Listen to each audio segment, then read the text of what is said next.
Monster Hunter is not a series known for its gripping narratives. You never boot up a Monster Hunter game to hear a fascinating story or meet compelling characters. You do it because they're fun to play. There's usually some plot details thrown in to string together all your adventures out in the field.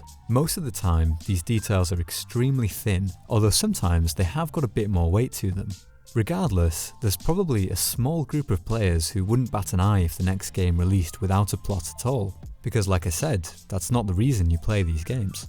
But I think abandoning story elements would be a mistake. In fact, I think the series has already told some pretty interesting stories in some pretty interesting ways, and they've even managed to do it in a way that takes full advantage of the interactive medium they take place in. So, let's dive in and talk about the best story in a Monster Hunter game.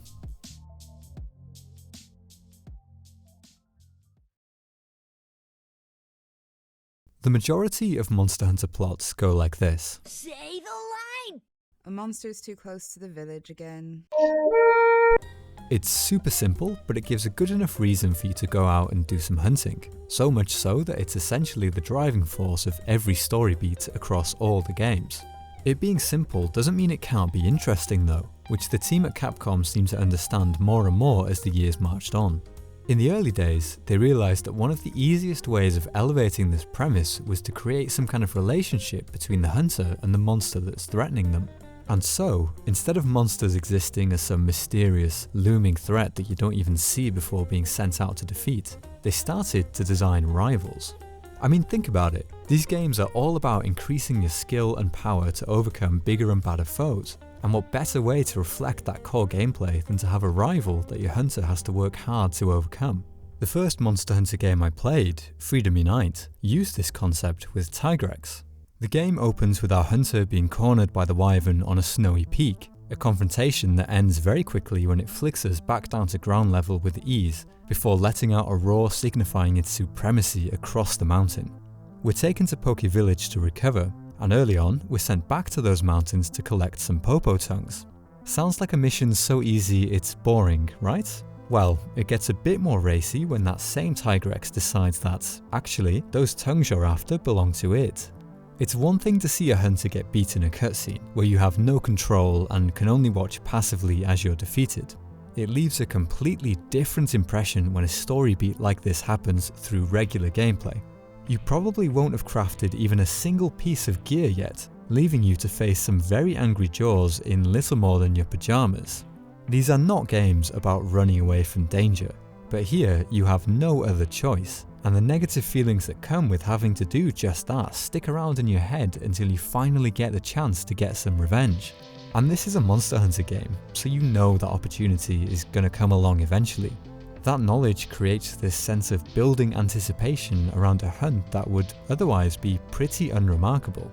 As a result, everything in the story seems like training for that showdown, making it feel more interesting than it otherwise would have been. It's a concept that works pretty well, and I think Capcom felt the same because they took it and dialed it up to 11 for Monster Hunter 4. This time, the rival monster takes the form of Gore Magala, which, at the time, had a design completely alien to everything the series had seen so far.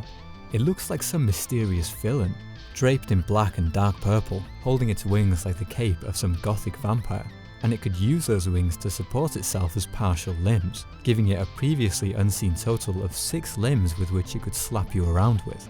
And while Tigrex came across as somewhat of a passive rival that only attacked when you strayed into its territory, Gore Magala is far more active, making the rivalry feel mutual between the two of you. At one point, you're travelling across the sea on a small boat when a storm hits, and in what feels like a deliberate and malicious action, Gore seizes on the opportunity and ambushes you at this vulnerable junction.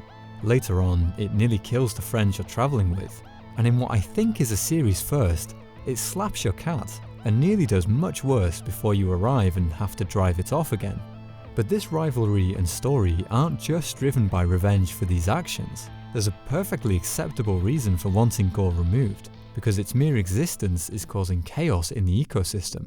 Monsters threatening the order of the natural world might sound like a familiar theme if you played Monster Hunter World, where the plot is centered on understanding why a usually routine migration has suddenly started too early.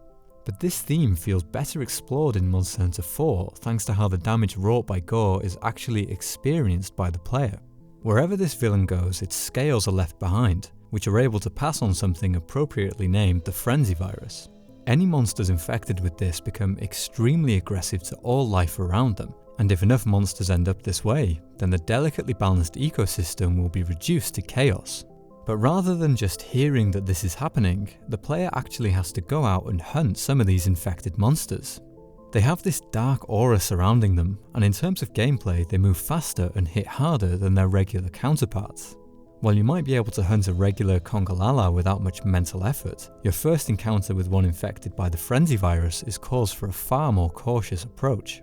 Sometimes you can even directly see the moment a monster is overcome by the virus. You'll be out hunting a seemingly regular monster, and for the first chunk of the fight, all seems just as it should be. Then, for seemingly no reason, your foe collapses to the ground and goes still for a moment. The combat theme stops and is replaced with an ominous tune, before the virus kicks in and they jump back to life, far more dangerous than before. By making the fights you experience more difficult thanks to Gormagala's antics, the threat it poses to the world feels far more real, which in turn makes the plot and the build-up to stopping it much more interesting. And when you do get the opportunity to hunt Gore and seemingly solve the problem, it has one more trick up its sleeve. Let me ask you this. After being defeated in a Monster Hunter game several times, what do? You probably improve your weapons and armor, then try again, right? Well, Gormagala tries this same approach. After its first real defeat, it mirrors the core gameplay loop by shedding its skin and trying something new. The inky darkness is replaced with golden light, and the same monster that's been your rival the entire game ascends to become Shigaru Magala. It's still visibly Gore, but now it's stronger, more serious, more threatening, and it wants a rematch.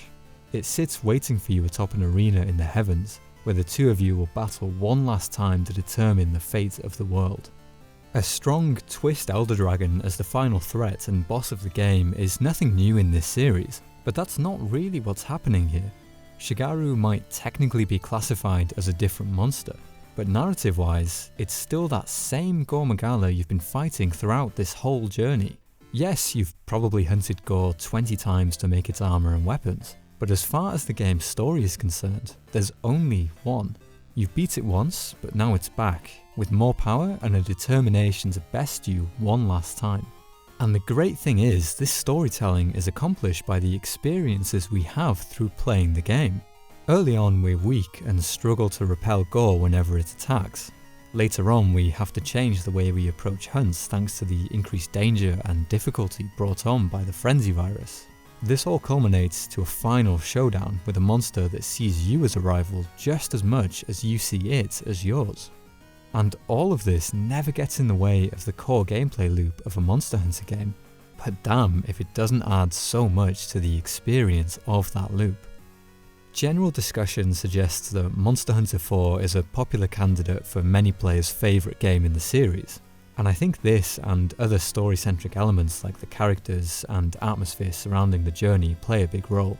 There are more technical reasons too, of course, like the hugely varied roster of monsters, the leap in all areas of design thanks to the focus on verticality, and the introduction of two new fan-favourite weapons in the Insect Glaive and the Charge Blade. But I think that without the story, the choice of assigning Monster Hunter 4 the award of favourite game would be a bit harder. I hope in the future that new entries focus less on the technical details of the plot and more on how they can make us feel. That's the approach that Monster Hunter 4 took, and it did such a good job that I've made a video talking about it 7 years later. And that, to me, means that this is the best story in a Monster Hunter game. So that's it. I think Monster Hunter 4 has the best story of any Monster Hunter game, and you can close the video now, right? Well, not quite. I do think Monster Hunter 4 has the best story contained in a Monster Hunter game, but I don't think it has the best story these games have made. Because, as cringy as it might sound at first, the best stories are the ones that we find for ourselves. Gormagala's story worked so well because the rivalry caused players to actually feel something, and that status of rival was its role as dictated by the game's writing and narrative design. but I'd wager that everyone who's played a Monster Hunter game has their own personal rival, a monster they uniquely remember in some special way. And in most cases, that monster probably wasn't intentionally designed to be that way. This specific monster might be remembered for many different reasons. Maybe it was a particularly difficult hunt that you had to really work hard to overcome. Maybe it's the first hunt that made you get why the game was fun. It might even be linked to some kind of challenge you set yourself, like the first monster you recorded a speedrun to. Sometimes you start a game, beat it, and within a few weeks, it's pretty much left your mind entirely.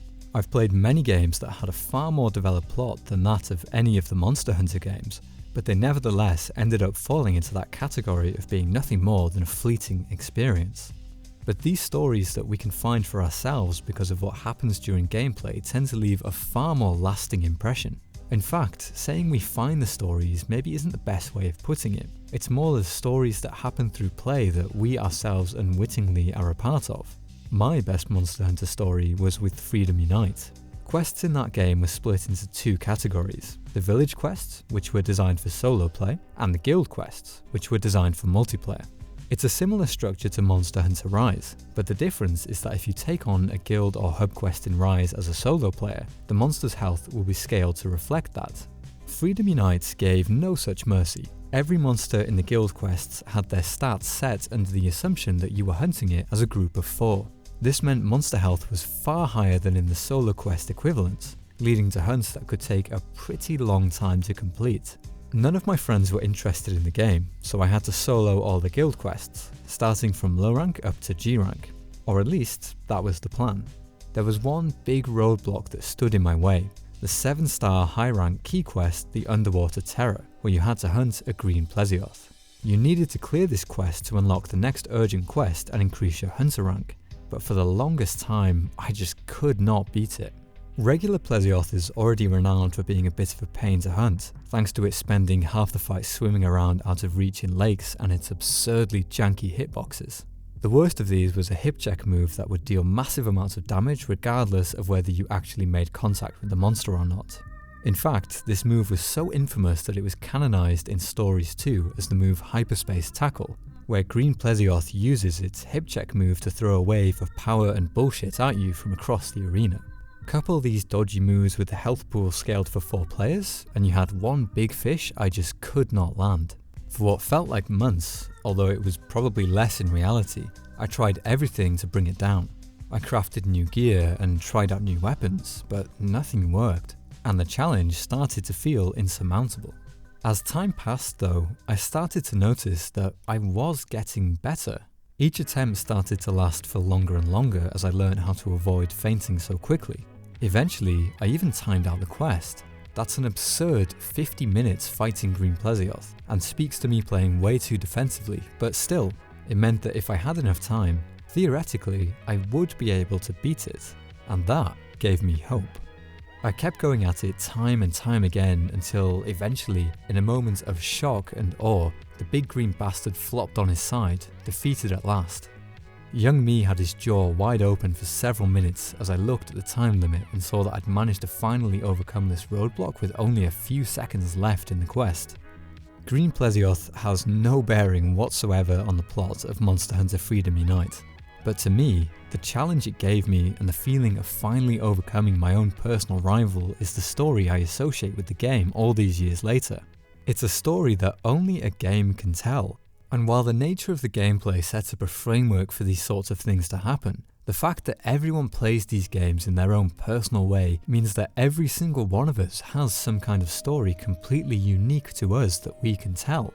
And it's exactly that personality and uniqueness that makes these stories so interesting to me. Hearing them be shared creates such a sense of community around a series we enjoy so much, and makes even the most mundane elements feel truly special. I can't get enough of stories like these, and I want to hear yours too, so feel free to tell them in a comment below or make your own video or whatever. I just really want to hear them, because at the end of the day, they are the best stories made by Monster Hunter games.